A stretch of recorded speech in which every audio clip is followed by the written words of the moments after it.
Hi everyone, and welcome back to Newegg TV. My name is Paul, and inside this somewhat nondescript brown box is the subject of today's video.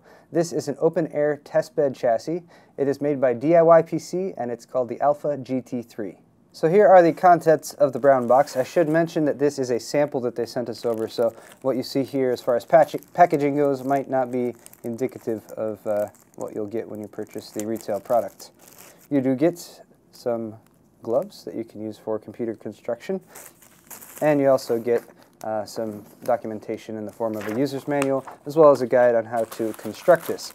I'm going to take this apart and show you all the parts, and then I will walk you through the actual build process of assembling the chassis. So here's a look at what comes in the box. The actual chassis itself is all made of acrylic. It's got a vinyl treatment on here that you peel off, revealing glossy black on one side and matte black on the other.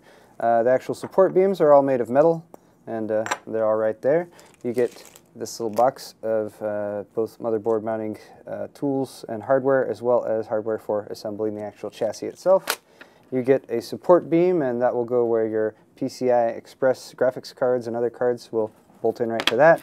You get some rubberized feet for the bottom, and then you get this little assembly, which is actually a power and reset button right there that mounts directly to the acrylic board. And then you get some other front panel connectors there in the form of a couple USB 2.0 ports, as well as a mic and headphone port for your front panel audio. Next up, we're going to start assembling the chassis itself.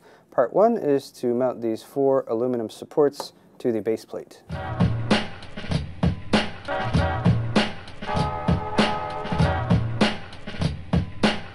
Next up, I'm going to mount our little front panel connectors here. There's a power and a reset button right there. It comes pre-threaded with these little standoffs, which I've mounted to the acrylic.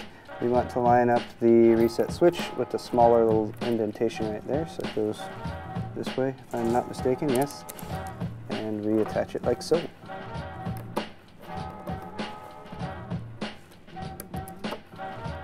Now we're going to drop the top plate on up here, but first there's a couple pieces we need to drop into place.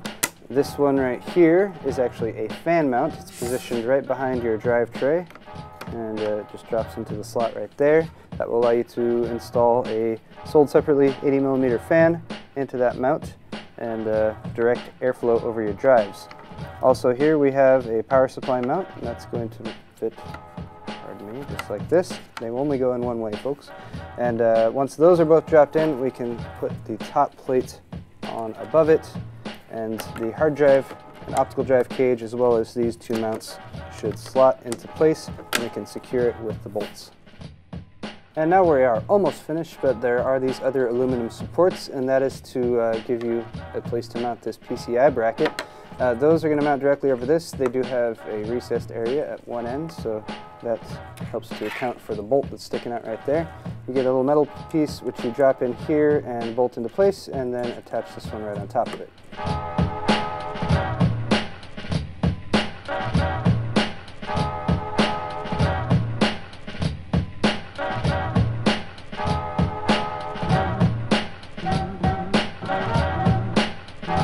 And to mount the PCI bracket up on top, there is this little L joint right here, as well as a little metal insert that you drop in here in order to bolt this L joint in.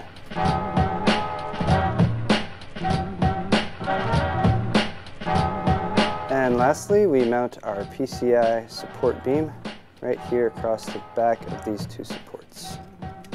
Now here's a good time to take a moment to install your motherboard standoffs for a standard ATX motherboard. You can still get at these after the chassis is assembled, but it's a bit easier to do it, especially if you don't have any optical drives installed yet.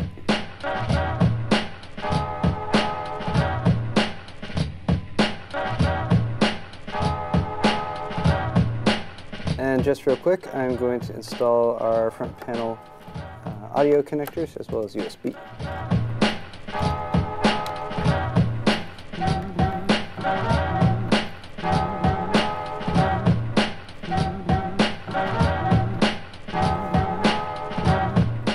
And here's a look at our finished product. I've dropped a motherboard up on top right here just to give you guys a look at how that fits together. You got your PCI bracket right up here to support your video cards.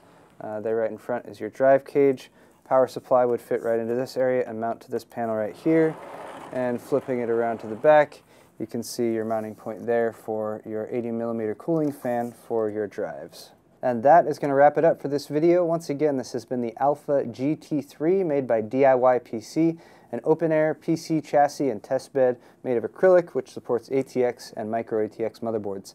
I'm Paul with Newegg TV. If you enjoyed today's video, please head over to our Newegg YouTube channel, and don't forget to subscribe for more tech videos. Thanks a lot for watching, and we'll see you next time.